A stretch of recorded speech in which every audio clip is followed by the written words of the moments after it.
ભાજપમાં જોડાયેલો આ સમાજ છે ચુવાડિયા કોળી ઠાકોર સમાજની આ બેઠક ચિંતન શિબિર રાખી છે।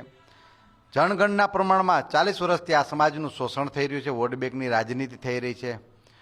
ત્યારે આજે જે વિસ્તારના જે સમાજ રહે છે એ વિસ્તારમાં એને જનગણના પ્રમાણમાં એને પ્રભુત્વ મળવું જોઈએ। રાજકીય લેવલે તે બરોબર છે જે રણછોડભાઈ બોલ્યા એ કે અમારો સમાજ તો લગભગ આમ જો ને તો બીજા સમાજ કરતા ડબલ છે, એને ન્યાય તો મળવો જ જોઈએ। બસ આપણે તો આટલું કહેવું છે।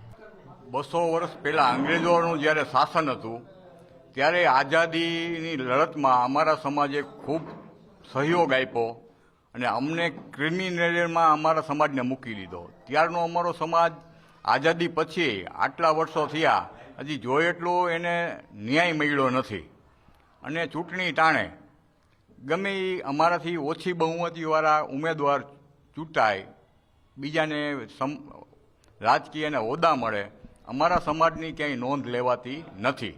જેથી કરીને અમારો સમાજનો જે વિકાસ થવો જોઈએ, જે ડેવલપ થવો જોઈએ, પૂરો ડેવલપ થતો નથી અને ચૂંટણીને આ બધું વ્યૂ છે, હોદ્દા વેચે 5 વર્ષ સુધી અમારે શાંતિથી વાટ જોવાની કે આવતા 5 વર્ષ પછી અમને શું આપશે। વળી એ 5 વર્ષ પૂરા થાય, બીજા 5 વર્ષ આવે ત્યારે અમારી હાલત તો જેસે છે તેની તે જ છે। નકર અમારામાં લાયક માણસો ઘણા છે પણ જેની સંખ્યા ઓછી છે અને અમારી જે જગ્યાએ સંખ્યા વધારે છે તો અમારો કોઈક માણસ હોય તો અમારી વ્યથાની આ રજૂઆત કરી શકે। આપણા ભારતનો દેશ આઝાદ થયો ત્યારથી માંડીને આજ સુધીમાં અમારા ચુવાડિયા કોળી ઠાકોર સમાજની હજી કોઈ પણ પાર્ટીએ ન્યાય નથી આપેલ।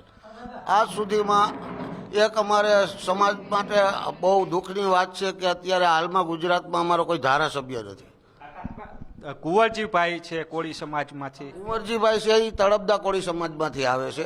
સમસ્ત કોળીના નામે રાજકીય રોટલા શેકી અને આગેવાનો આગળ ધારાસભ્ય બની જાય અને સમસ્ત કોળી સમાજના નામે રાજકારણ કરવામાં આવે।